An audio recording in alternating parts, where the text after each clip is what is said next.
My name is Arron Carruth. I'm the Director of Product Development for All10 Technologies. Since he mentioned I started out with Deerfield, I don't know if anybody are familiar with them or not, but I've been working with MDaemon since like 1998, so it's been a while. The first thing is Spiceworks. It is what 3 million IT professionals have ranked MDaemon as the #2 email server, directly behind Exchange. We have 2 deployment models for it, MDaemon on-premise, for businesses that would like to host their own email. They can install it on the server, put it in their data center, and host their own email. We also have the MDaemon Private Cloud Edition, which is the service provider edition. If you'd like to offer your customers a hosted email solution where you take care of the server for them, so multiple customers will host their email on a single server. You take care of the IT side of it for them, and then all they have to do is set up their mail clients to access it. The billing for that is per user per month, so you don't have to purchase a license up front. It's based on your usage. So if you have 375 users for the month, that's what you get billed for that. As I said, its main purpose is to offer, to support resellers that would like to offer a hosted solution for their customers. It does have a separate EULA that specifically states that can be used for commercial use. It has the monthly price per user per month, and it's aggregate, so it's based on the maximum number of users for the month. And it's an independent product of MDaemon on-premise. Our focus is to really develop features for it that will help resellers like yourselves provide hosted email to their customers, so that if you want an alternative to Office 365 or some of the other big hosters, it's there. You host it in your infrastructure, and therefore you're able to provide your customers the support that they need. Its new licensing and billing support, as I said, is per user per month. It has ClamAV included with it for antivirus scanning. It has Siren outbreak protection and antivirus, which is optional. There's an additional charge for it. Siren recently changed their name. They previously were known as ComTouch. And I'm not sure if you're familiar with ComTouch, but it's our outbreak protection, which works quite well. Outlook user support, so it uses Outlook connector and offers shared calendars, contacts, tasks, notes, shared email folders, as well as public folders. An ActiveSync plugin is available for it at an additional charge, so that you can connect all your mobile devices or Outlook 2013 or any other ActiveSync client that comes out. We offer per domain branding for our World Client product, which is our HTML web-based email. And then per domain reporting. For future versions, we would like to integrate it into consoles such as cPanel and Website Panel, which we're actively working on both of those right now. And then high availability, so you have failover capabilities and stuff like that. And then beyond that, we just really like feedback from the people that are using it to tell us what features are the most valuable. That's really how we've developed all of our products, based on user feedback to find out where can we go with it now and how can we make this a better product for the people using it. So this is kind of the evolution of World Client's logos. You can see down on the bottom left-hand corner, that was about, I don't know, 98, 2000, somewhere in there. It's evolved to a much more modern look. We're regularly getting requests to have a more modern look to it, and so we've put quite a bit of effort recently into updating the look of our themes for World Client. And then we have a new World Client theme that was released with MDaemon 14, and then we've continued to make changes for it that I'll show you here in a minute. It includes calendar side-by-side views, so if you're accustomed to using Outlook and would like multiple calendars showing up at the same time, it's available. You can drag and drop events from one calendar to the other. And inline images and HTML emails. And this is a look of our new theme with the 2-line message listing. It's a much more modern look than what we're used to and what we had in the past. And we've got a lot of great feedback on it from people that are using it. They really seem to like the new look. And then a calendar view with multiple calendars in it. And this is a screenshot of it with our comm agent application, which is our instant messenger. Over on the right-hand side, you can chat with people from your browser, which is quite handy. In MDaemon 14.5, we updated to a new licensing system. We've recently updated all of our products to a new licensing system that gives us much greater flexibility. All of the information for the key is stored in a database at our site, and so we're able to change user counts, end dates, what product it supports, pretty much anything. So if you want to extend a trial, it's a matter of changing the number of days, the end date in our database, and then doing an update, and you have an extended trial. If you need to add 15 users to your server, it's a matter of a change in our database, and do an update, and you get the extra 15 users. ActiveSync, we've added shared folders for email, calendar, contacts, tasks, and notes. The one thing about ActiveSync is that shared folders are not part of the spec, shared and public folders, neither one of them are. And so we've actually had to extend the spec beyond what is considered normal, just so that we can provide this information, but it was requested by customers, so we found a way to make it work. There is one caveat to it. You never know how clients are going to respond when you extend something beyond the specification. We haven't seen any problems so far, but there are issues.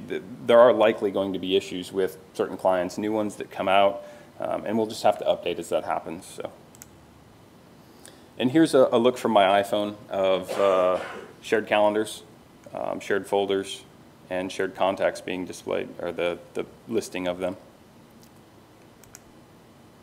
And then new in MDaemon 14.5, which will be released October 21st, is DMARC, which is domain-based message authentication, reporting, and conformance. I don't know if any of you are familiar with DMARC or not.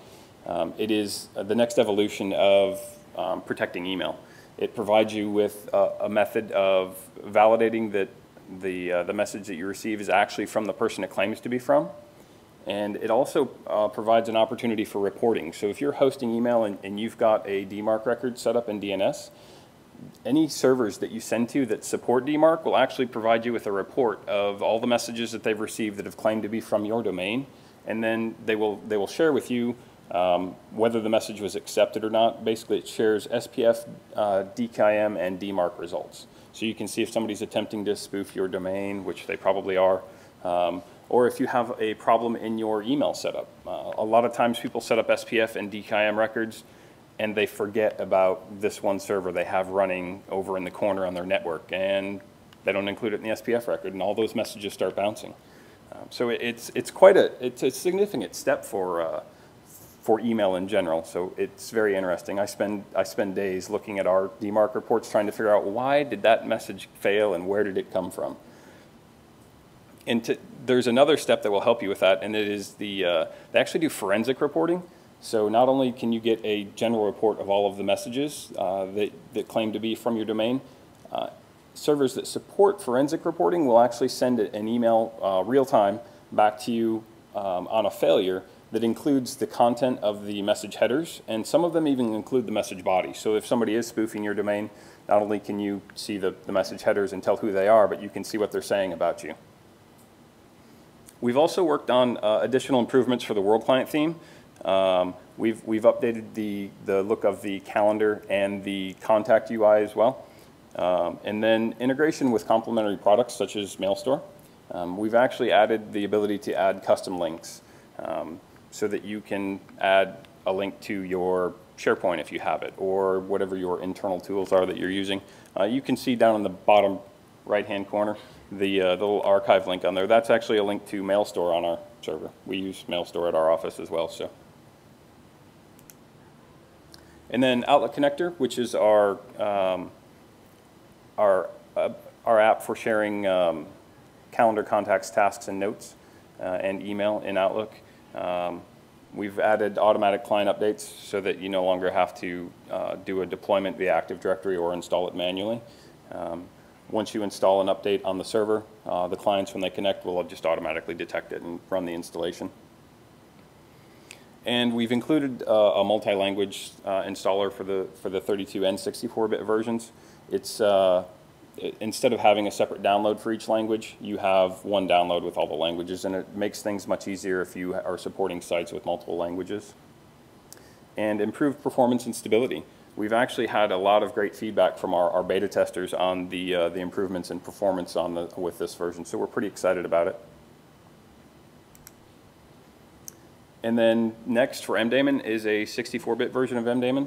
We actually have internal builds of this. We've been running it at our office for a couple of months now, and we think we've got most of the issues worked out with it, so we're going to put that in beta in the next couple of weeks and get some more feedback from our beta testers on it. And then additional improvements in the world client theme. As I mentioned, improvements for the calendar view and the contact view. And we're also working on support for WebDAV, CardDAV, and CalDAV. This has been in the works for quite some time now, and unfortunately it's taken longer than we thought. But we hope to have it available for a beta in December. And along with XMPP, which, if you're not familiar, XMPP is a chat protocol. That there are chat clients for virtually every operating system that support XMPP. So once we update the server to use XMPP, you'll be able to have a chat using your phone and connecting in with our chat server. And our chat server is actually isolated, so it's a local environment. So that if you want to allow people to have chat and work with people at the office, you can use World Client Instant Messenger to do that, or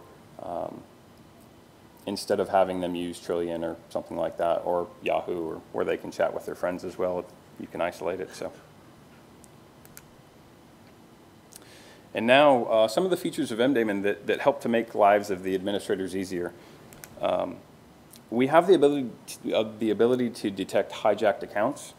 So we're monitoring all the emails that are sent out, and if somebody sends more than a set amount of emails in a set time frame, we'll actually freeze the account and stop them from sending out any more email. This helps significantly with administrators, because typically they don't find out that an account has been hijacked until they start getting reports from users of messages bouncing back that I didn't send this message, or somebody complains about email not sending, or it took too long to send, and they go look at the server and there's 30,000 emails waiting to be sent out to the internet because somebody has hijacked an account. So we use this to disable the account. It doesn't stop inbound email, but it stops outbound email from being, just doesn't allow you to send email. And when this happens, the administrator can be notified, so that you as the administrator are told immediately that there's a problem before any of your users notice any problems.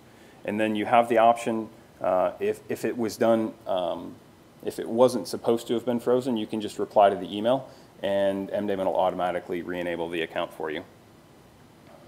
And then we also monitor failed authentication attempts, so that if somebody is attempting to, usually what they do to get into email is they just try over and over and over, do dictionary attacks to try to figure out passwords. We have another feature called dynamic screening that we use to stop that, but it's per IP address, and we found that people have gotten smarter and they don't do them all from the same IP address anymore. So now we monitor them from all IP addresses for a single account. And if if account fails, I think ours is set to 10 authentication attempts, the administrator can be notified, or you can actually disable the account if you want. The notification that the administrator receives contains the account that failed the authentication attempts, how many attempts they failed, as well as the date, time, IP address, and protocol. This information is really helpful from an administrative point of view, because I'm the administrator on our servers, and I can tell if it's somebody actually trying to hack into an account, or if it's one of our users that just didn't enter their password correctly. If it's from a local IP address, okay, they're putting their password in wrong. Let me go help them. And I've worked with some of our users and said, okay, your phone now has the wrong password because I can see the authentication failures coming in, so let's update that. It's actually quite handy for me, because instead of getting a phone call or a complaint or an email saying, hey, I can't get into my email, I can be proactive about it and go help them. If you're at all familiar with email and mail servers, you probably already know that you should have a PTR record set up. If you don't set a PTR record up, you're going to have mail delivery issues. There are a lot of big ISPs that they will not accept mail from you if you do not have a PTR record, so you should make sure those are set up. Outbound attachment linking is a feature that's been in MDaemon for quite a while. It enables you to extract attachments from outbound emails and then replaces it with an HTML link so that your emails use much less bandwidth when you're sending. We always have problems with users. They'll send a 10 meg attachment to 100 people and then wonder why is everything slow now? It uses all of it. Obviously, MDaemon's trying to send out what is that, a gigabyte of messages out across a link at the same time. If you use attachment linking, MDaemon will take that attachment off of all of those emails, put an HTML link in place of it, and then send them out. And you can, now what happens is when the recipient gets those messages, they can click on the link, download the attachment, and go on about their business. The great thing is you've now distributed that gigabyte of data you need to transfer across a time period because everybody's they're not going to download at the same time. And so it has much less of an impact on your infrastructure, and you're much less likely to get complaints from your users because your internet connection is slow. SPF and DKIM are great tools for email. If you haven't set up records for them, it's a really good idea too. They help to prevent spoofing. SPF works by allowing you to control which servers can send email using your domain name. And then DKIM it actually develops a hash of the message that can be used to validate that the message content has not been changed and that the message headers have not changed. So you can actually see if the message has been altered in transit. One other great feature in MDaemon that helps with users is compacting the Outlook Connector database. Outlook Connector keeps data local so that it doesn't have to get it from the server all the time. And as over time, the size of the database grows and grows and grows. And as it gets larger and larger and larger, Outlook Connector gets slower and slower and slower. So to help combat that, it has the ability to purge its database. So basically it goes through, and anything older than 30 days or 60 days, it will look at it, see that it's old, remove it from the database, and then purge or compact the database so that the size of the database is reduced and performance is kept up. ActiveSync. ActiveSync we finally we added in version 13.6. I think we finally added email support for it, somewhere in there. One of the issues that we've ran into with it is debugging. Because there are so many different devices that all behave differently, we've seen a lot of issues to begin with of, well, this device doesn't work right with it, it does this. And so to help us try to figure these things out, we added the ability for MDaemon to log we call them XML messages. It's actually the content of the transaction between the client and the server so that we can see exactly what the server's sending and exactly how the client is responding to it. And this can be done per server, per domain, per user, per device, and it's a simple INI file entry that you can add to do that.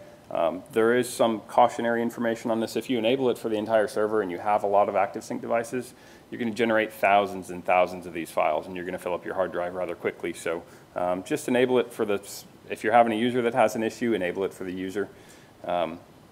Once we get the XML messages from a customer, we're then able to basically replay what happened, and so we can see how the device is responding and make the changes necessary so that device will work properly.